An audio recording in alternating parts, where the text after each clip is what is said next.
He's flying! Yes! He's flying!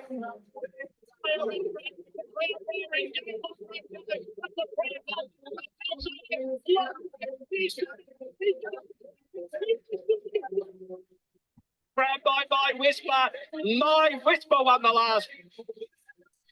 Welcome, punters, to another episode of the Whispers Racing Podcast, C.F.ORR Stakes Day, Group 1 Racing. It's good to be back in the autumn, and you know what? It's even better to be back is Matty. How are you, Matty? Going well, mate. I've got a computer this week. Yeah, just thinking Royal Commission into what happened last week, a public apology. I don't know what route to take, but I'll let you off. Thank you, mate. Yes, my laptop found its way into a bucket of rice just to absorb some of the moisture that was spilt on it during the day. So, yeah. You can't even blame your kids. Nah, fair to say laptops don't drink coffee. So any computer makers out there, if you can make a computer that loves coffee, let us know and Matty will buy one. Yeah, apologies about last week, guys. It's that stuff happens, but if you're part of the community, you would have got the mini pod, Matty's thoughts. So please, if you're a first-time listener, welcome. Hope you enjoy the show. If we find you some winners, please subscribe via YouTube or any podcast platform. If we do find you winners, all we ask you to do is head over to Spotify, rate our podcast, 5 out of 5, 4 out of 5, however you like. But it's the way we just want to be supported because we want to grow it. And by your support, that helps it grow. We have no paywalls. It's all free. There's no hidden paywalls whatsoever. We do it for the love of it. So if you want to be part of it, please hit me up in the DMs wherever you are. More importantly on YouTube because I do see them. And I'll put you straight into our WhatsApp. So come join because we just never know what's happening each week, but we can guarantee winners in the community. This week, Randwick Race 9, Caulfield Race 5, 8, and 9, bets around the grounds, multi, pineapple of the week. I had to hand it over because I went with Midtown Boss and it lost, unfortunately. So if you're part of the community, Matty went with Ray Magnerio, so he took me on very well, and yeah, I got my ass kicked, fair and square. Can't do much about it. Nice win by Ray, but yeah, I thought it was well and truly over the odds. What was it, $7-8 starting price? So quite happy with that one. Yeah, my favourite trainer, Robbie Griffiths. Well done. Talking points this week. Let's start off with the positive, and it's really rare areas for me to give some credit where credit is due to the MRC. I've got to applaud them. They've done the right thing here. Since MRC aligned with Sportsbet, they're making Blue Diamond Day free for GA. So that is free ticket into Group 1 racing, probably the best race of the autumn, I reckon, with all the fields and how they're going to pan out. But more importantly, what the MRC's done, they've got Scotty Pippen and Horace Grant down to play a game of horse in the public. This is changing the game and getting new participants in, and this is what we've been asking for, something different to get them in. So I can guarantee we're going to get a lot of people that love their basketball in the 90s going up to watch these two superstars of the game play a game of horse against racing participants. So I'm going to have to applaud it. I will actually go out and see it because I like them growing up. And yeah, I'm excited. For the first time, I'm going to be excited going to the races to watch a game of horse. No, good initiative. Good initiative. Yeah. Nice work from the marketing team. Definitely thinking outside the box. Yeah, 100%. And Sportsbet's part of this as well because they've aligned with the MRC and Sportsbet's probably paying for most of those free tickets. So, but it's what we've been asking for and it's a step in the right direction. So well done. Now we can move over to the MRC. The best part of the MRC and Sandown, I've just been reading. They've made a decision on Sandown. So it's either going to be sold completely or it's going to be kept for racing. There's no going to be part selling of it. So the members vote's going to be interesting now because basically MRC are coming out and saying if you vote for Sandown to keep, your annual fee will go up for the membership. So interesting. I would have loved part sell. I thought they would have looked a lot better around selling apartments and that, but it's not to be. Any thoughts, Maddie? No, mate, I'll leave the MRC on. Up to you, mate. Thank you. Interesting talk this week. Last one. Gillon McLaughlin to be looked at as chairman Yes. of Racing Victoria. I have no negative talk about it or thoughts about it. I think it's good. He's obviously run a multi-million-dollar company in the AFL and did a great job from what we saw. He's obviously going to have some very outspoken people like Jonathan Munns, the owner association, chairman of that. Then you got your trainers association. So he's going to have a lot of bigwigs to deal with if it all comes up. But I think it's a step in the right direction again for the Racing Victoria. He's going to be different, but he has a horsing background. He owns horses. He gets the game. It's just, how's he going to cope with the bigwigs? And going up against his old mate, Mr. Peter V'landys. Yeah, I think correct. And that's probably what he's been missing. AFL versus NRL. That's all right. Can't do that anymore. So we'll do Victoria versus New South Wales Racing. Look, I think it would be fantastic if Gill was to take the seat. I think it's more of a probably he's at the top of the wish list rather than it actually coming through. I'd be surprised to see him take it. However, if he does, I think it'd be fantastic. Yeah, 100%. It's, again, step in the right direction. We need someone to take on PVL. And, as I said, he ran the AFL, no issues. And if there was issues, he handled himself quite well. And horse racing is just going to be full of issues. And I think he's going to be the right man for the job. So watch and see. And hopefully it's Mr. Gil McLaughlin reading out 3-2-1 at the Scobely Beasley medal. Back in the front of the 3 votes. Jay McDonald. CJ. But yeah, all right. Futures tickets. Blue Diamond. We used 5 of our 100 on Innovisions at 70. We probably done our money, but you never know. He's in the 26s. He wins this. We know we might be changing our mind, but it might be done. We know Stormborn's unlikely. But last week we had Coleman, who's now $4.40 favourite, and Enza at $7. Went head-to-head at Caulfield. Coleman got the chocolates, but Anisa is the one I want to follow out of the race. It was an old-fashioned jump out, it looked like. Went to the rear, went through the gears, hit the line hard. Definitely got this horse on my watch list. I mentioned last week in the community to keep an eye on the gay horses.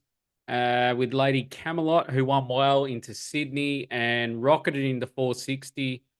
I know she was going to do this because she doesn't want to take on. Well, she knows Storm Boy's got a stranglehold, so she'll try and divert him to the Blue Diamond. And Lady Camelot's $4.60. Now, race 5 at Caulfield. It's a hot race. We've got Hot Octane, who's $6 in the futures markets, won well last start.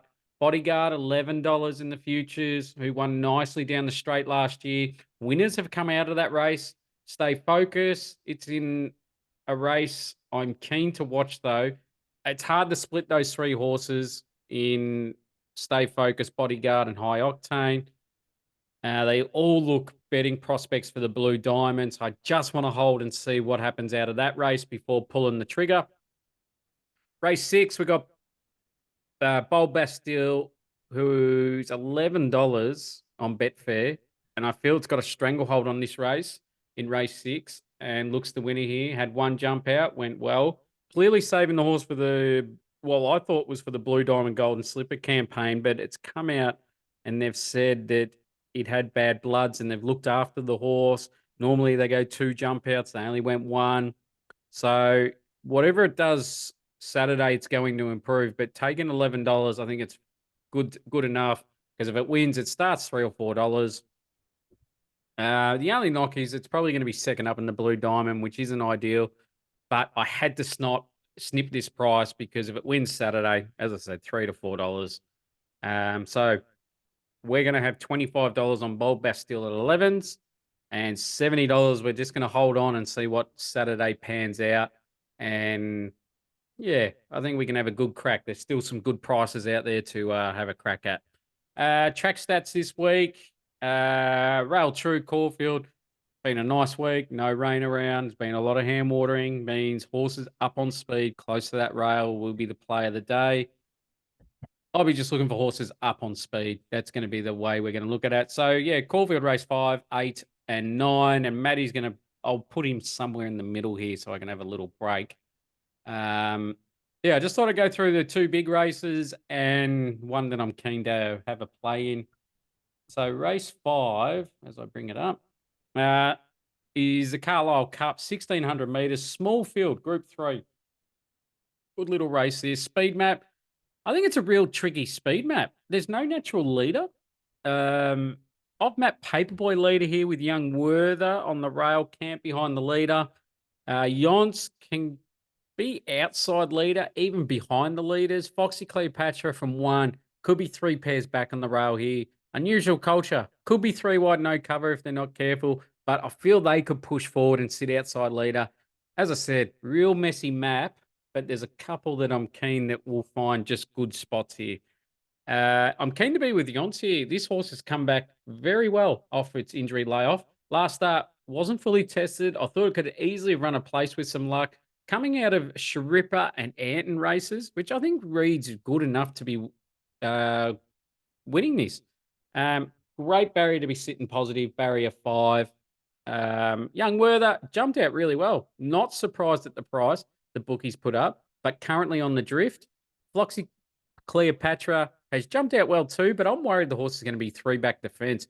It could be an absolute shit watch if the rail is hot. Loft, interesting runner here. Didn't mind this horse's jump out. Was the Melbourne Cup favourite last year until an injury stopped it. It's had a good spruik around the track about this horse when it was coming for the Melbourne Cup. I think it can run a cheeky race here. Very interested to see what races they're aiming for this because, yeah, its jump out told me there's some talent there, but I'm pretty keen, Yonce, to take out race 5. Matty? Mate, I completely agree with you with Yonce. I landed on it as well. Yeah, interesting with Loft. You'd imagine maybe going to an Australian Cup or something along those lines. But yeah, never raced below 2,000 metres. So it's going to be interesting to see how it goes over 1,600.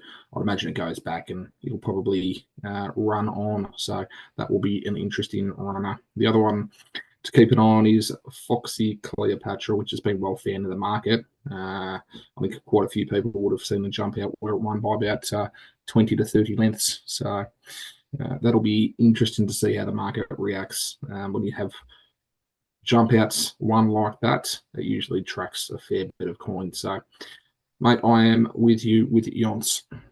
Beautiful. Well, I'll kick over to race 8, the Rubiton Group 2, 1,100 metres. Well, what an addition we've got here. This is a race you've got to keep an eye on for the Oakley Plate. This is their platform to move into 2 weeks later on Blue Diamond Day. So definitely a big watch here. Speed map. There's 6 horses here that could be fighting to be leading or finding the lead spot or outside leader. I have Vivian and hypothetical leading and hypothetical outside leader. Into Pacific, could be 3 wide, no cover. I've got Queen of the Ball and Asfura right behind these leaders. Queen of the Ball should find the rail. Asfura should find really nice spot right behind the leaders. Renesu could be 3 wide with a bit of cover there, but I feel there's going to be a little gap with Mornington Glory and Sweet Ride behind them, and then you're just going to have those back markers together. But again, this first 5 horses, it's going to be real tricky. Only a quarter of a bend. Asfura's got to be really switched on from 6 here and just find that nice spot. Can't do much wrong. I'm keen to have a play here, 1x3 Zapato. This horse always finds my heart. And again, this weekend, it happens. I've loved this horse's jump out. It sat outside leader and looked to come back really well out of that jump out. I thought it put the field away quite easily in that barrier trial. Barrier 7, I'd love to see this horse use the barrier, sit midfield. Because if we know the pace will be on, they'll go hard up front. They'll be trying to break records up front. So he'll have one last crack at him. Last prep was 2.5 off Bella Nipotina, 3 lengths off Think About It. Both of those horses would probably start pretty short price favourite. My only knock is Jamie Carr, the booking. Would love a stronger jockey, but we can't. But 3:30 to place, I'm keen to have a play at that. C.F.ORR, I'm a huge fan of the horse. It's had one jump out in the bush. Thought it went well. I thought it could have gone a little bit better. Caulfield 1100 is a huge tick. But do I want to be taking around $2? Not for me. It gets the gun run. But running a very fast 1100 off one jump out, just not ideal for me. I'm not taking it on because I think it can still win. It's just a price thing for me. Hypothetical, Vivian, both jumped out really well. Can win this race off those jump outs. I'm interested in how they ride Ray McNerio here. Beat potentially a group horse last start in Midtown Boss. Thought the win was huge, but barrier 15, what do they do with there? Do they go back and sit wide up front? I don't know. Matty, what do you think? Yeah, well, just thoughts on Zapateo. Very consistent. I hope they put a fair bit of water into the track for you. Yeah, I think it probably just needs it on the softer side of a good track. But can definitely see how you've landed there. I'll be interested to see how Mornington Glory goes. Obviously, you've been going through the grades, benchmark 70 up to benchmark 78, now up to group standard. So I think it's got a decent run in it. I don't think it's going to be good enough to be winning a race like this. The other one is Snapped, who is coming back from a very, very long spell, but proven over in Adelaide at that group level. So I think it's got a sneaky chance at some long odds, but mate, I couldn't go past C.F.ORR. I think it's going to, from barrier number 6, jump well and probably sit behind those, as you said, probably 4 or 5 leaders that will set a fairly solid tempo. From what I've seen of Caulfield, you don't want to be getting too far back here. So I think if he's just sitting in that second pack, he'll definitely get his opportunity to be winning this race. First up, we know, very solid. 4 first ups, 3 wins and a third. So quite happy to land on C.F.ORR. The price of $2, I don't think you're going to get any better, but I will also be having something small on Snapped. Yeah, nice. Yeah, cracking race. Yeah, Absolutely, yeah, yes. To your point, I think a few of these will probably be lining up in a few weeks' time against each other. yeah, yeah. It's going to be a cracking Oakley plate, but yeah, this race is, I reckon, yeah, I can't wait to watch it. I'll be hard in the form, but yeah, I just think Zapateo, if they can just sit that little bit closer and not ride it so far back, this horse can be going to give us a yellow, I reckon, down the straight, even if it's going to run second or third at $3.30. I'd just rather take $3.30 the place than $2 to win C.F.ORR. But again, I'll probably have egg on my face. And yeah, no, good race. Can't wait. Matty, you want to preview race 9, Royal Randwick? Oh, I do, thank you, mate. Interesting race here, race 9 up in Sydney. You got a number of horses that are coming back for the first time, and a number of horses who will definitely be looking for further. So for me, it pretty much rules out quite a lot of these. And we do know that first up, these ones that are looking for over 2,000 metres, they can definitely put a run in to be winning a 1,600 metre race. But it pretty much puts a line through the top 6 for me. I couldn't be tipping anyone into any of those. So leaves Marquez are more victorious, Principessa and Floating. And out of those, Worm, I think Marquez first up First up winner last prep, straight up to 1,600 metres, which I'm liking. And I know James Cummings has got a really, really high opinion of this horse. So from barrier number 3, I think he gets a gun run with Zach Lloyd on board. And right about that $3 mark at the moment. I think it's a really good bet here with Worm. Interesting to note that a more victorious Bjorn Baker hasn't nominated a jockey just yet. So I'll be interested to see what it does here. If you like the horse, definitely a winning chance. Principessa, yeah, again, I think it's probably a little bit of value, similar to floating. Principessa at $12, floating at $7.50. Floating dropping back from 2,000 metres to 1,600. It feels like it's a bit of an in-between race for it. So probably not as keen to be with it. And that is why I've landed on Marquise. Very comfortable to be with it. First up, around about that $3 mark. You probably need to take into consideration if a more victorious hasn't had a jockey nominated, is it going to be running? So the favourite, if it does get scratched, you're going to have some decent deductions for any other runner. Worm, how did you see this one? Did you mention floating? I did. I've just done 100% following you in with Marquez. I've just watched the jump out and I loved it over 1,200 meters. Looked to have plenty more to give. And I'm just going down the field and I don't know if they were just getting shitter and shitter, these horses. And I was just like, oh my God, how much am I going to have on this? Obviously gambling responsibly. But then I just found floating here, Louisville form, Astronius, who we were talking up a couple of preps ago. It's obviously found its form, but is it up to this class? Probably not. Barrier 9, they're probably going to have to go back where we're going to be barrier 3, smoking the pipe in a good spot. I just wonder with floating, 2,000 metres back down to 1,600 metres. After having a run at 1,800 metres, 2,000 back to 16. Is this a bit of a stay fit for a race in a few weeks' time, like a Canterbury Cup or something over 2,000 metres? It just feels like an in-between run, that's all.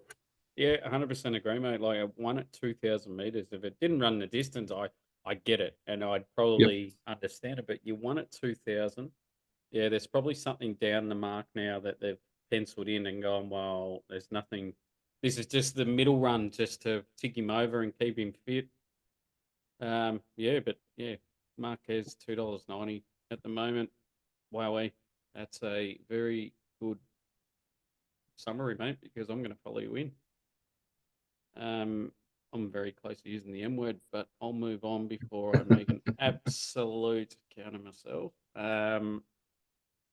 Race 9, I'm going to preview the Group 1.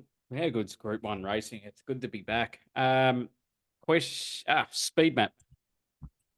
Question will be, out of this race, and if anyone knows the answer out of this, please let me know. Buffalo River v. Pride of Jenny. This would be fascinating. Now, Pride of Jenny's never won a race not leading, so it needs to lead to win. But Buffalo River has the inside draw. Now, can't get my head around what's going to happen here because I watched it last start, Buffalo River. Early stages, they were trying to hold it up until they got to the 750 and they let him roll. Now, Pride of Jenny's at 3. It only knows one way if it wants to win. And that's the thing. Is it there to win? If there's any indications that it's handlebars down, wowee, these could be breaking absolute records up front. Declan Bates holds the ride here, which he should. So that's why I'm thinking it's going to be handlebars down, and these two are going to really cut each other up. Celine Gaudry on.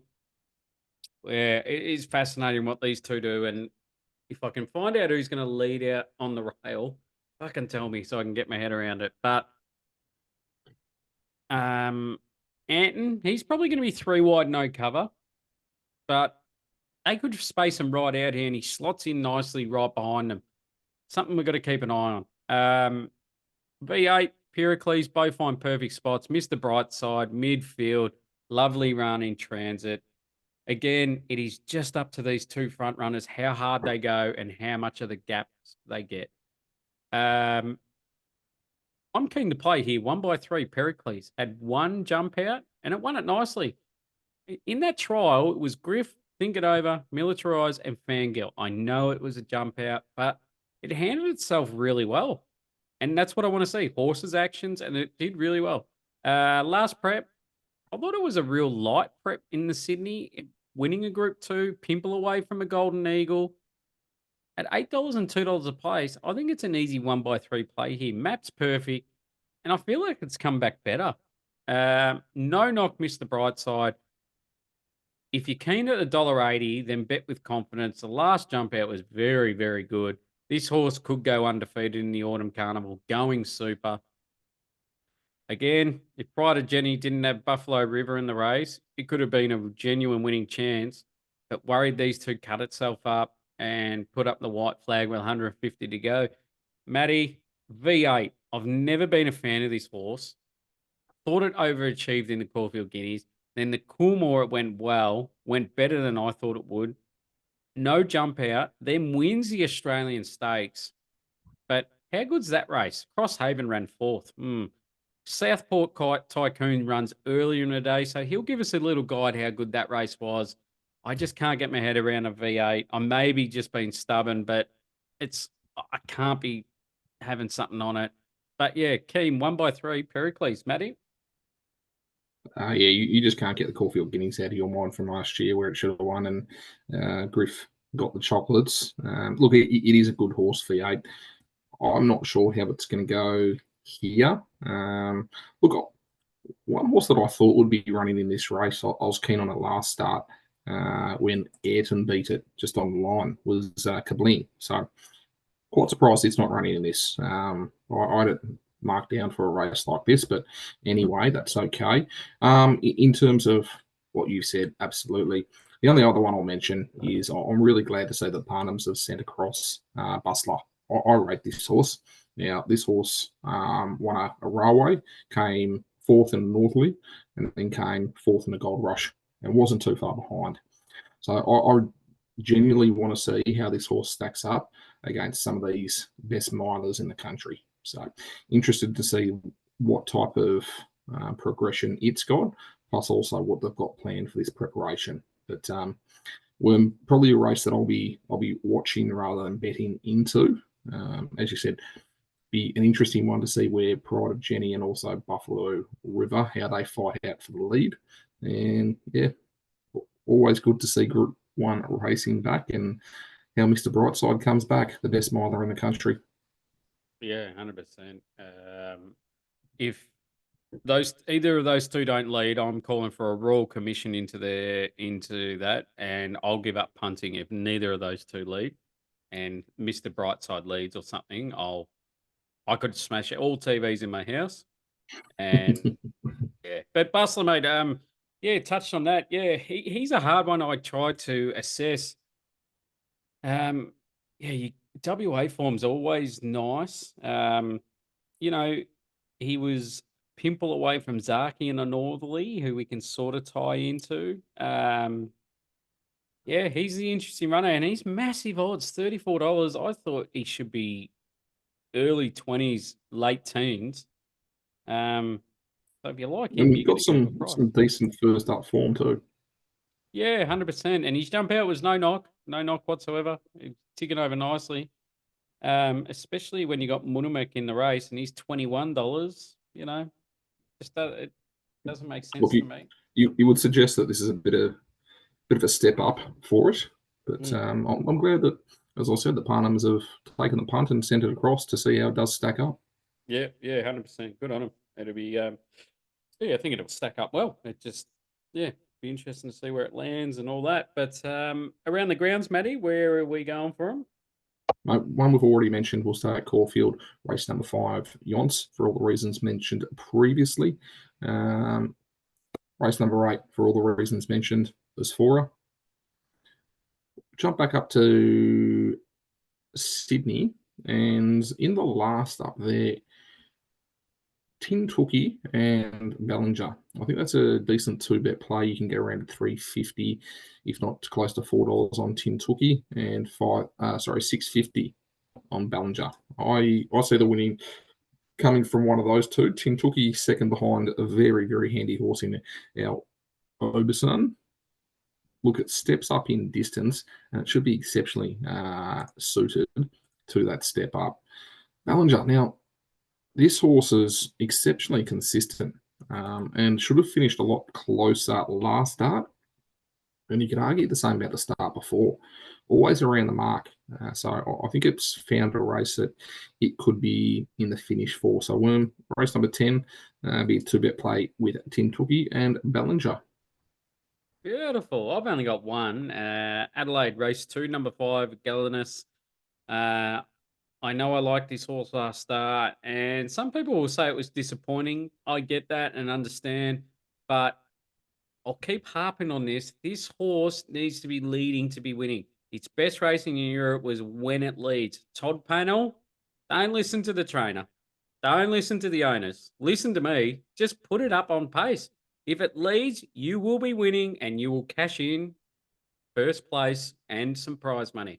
So just fucking lead. That's all I'm asking. It's not hard, but I'm going to play it the same way. If you're playing $100 on this horse, 25 now. If it leads in running on your sports bet, your Neds, your Ladbrokes, put your 75 on it because it'll be winning. If it doesn't lead, we're only doing 25. And it was like that last start. I said it the same thing. We only burnt 25. We might have burnt a bit more in the community, but that's all right. But that's the only one I want to have a play.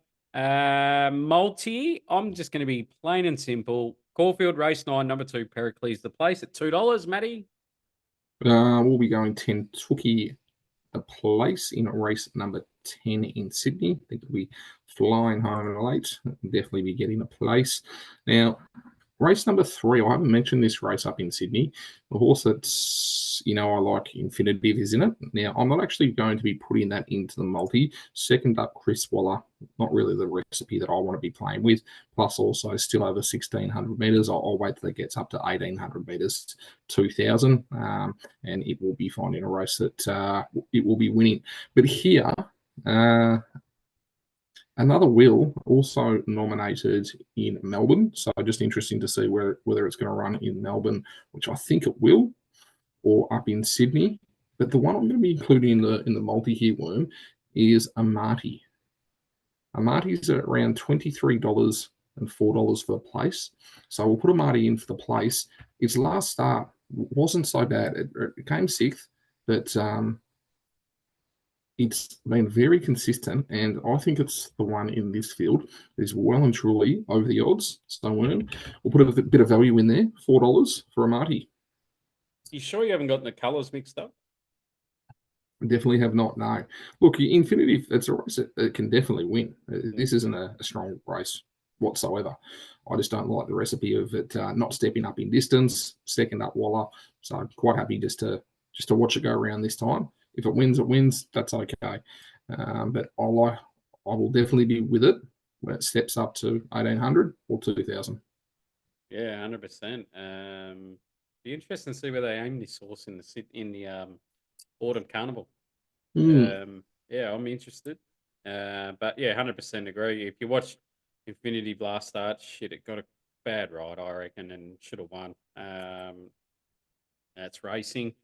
But yeah, cool. That multi comes to $17.89 wherever you play. So Pericles race 9, Caulfield race 3, Randwick, Amati the place, and race 10, Randwick, Tin Tookie, $17.89. All right, Matty, pineapple of the week. We need to get this show back on the road because I've stunk it up. And where are we going? Mate, we'll be heading up to Sydney, and we'll need to wait till race number 9. Now, the horse we've mentioned, Marquise, up to 1,600 metres. I don't mind it first up. It's not a deep field whatsoever. I think the biggest danger, you can probably look at the bottom 3 horses in a more victorious, Prince of Pessa and Floating.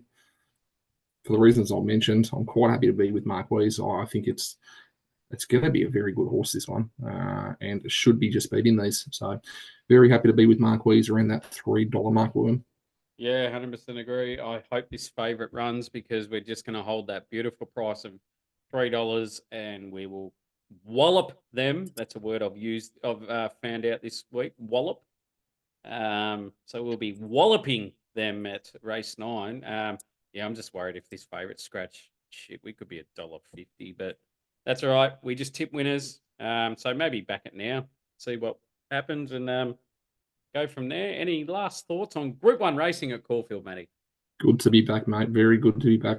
Got a Group 1, Group 2, and Group 3. So not a bad way to start the carnival down in Melbourne. Yeah, can't wait. It's going to be a cracker. It's just going to be Group 1 racing all the way through now until the end of April, May. So plenty of podcasts coming through. So yeah, if you want to join the community, DM us. We'll put you through. Yeah, I've got nothing else to say. So we'll be back next week. I wonder if it's Lightning Stakes Day next week, like Caviar Lightning Stakes Day. We'll be back again next Thursday. Thanks for joining us, Matty, and we'll see you next week. Cheers, mate. I'm not a good person, but it just goes to show that good things do happen to bad people. So anyone out there who's up against the wall, fucking stick to it. Every cent you got, your rent, your electricity bill, if you're going to buy your missus a ring, don't fucking do it. Keep punting. Keep fucking punting.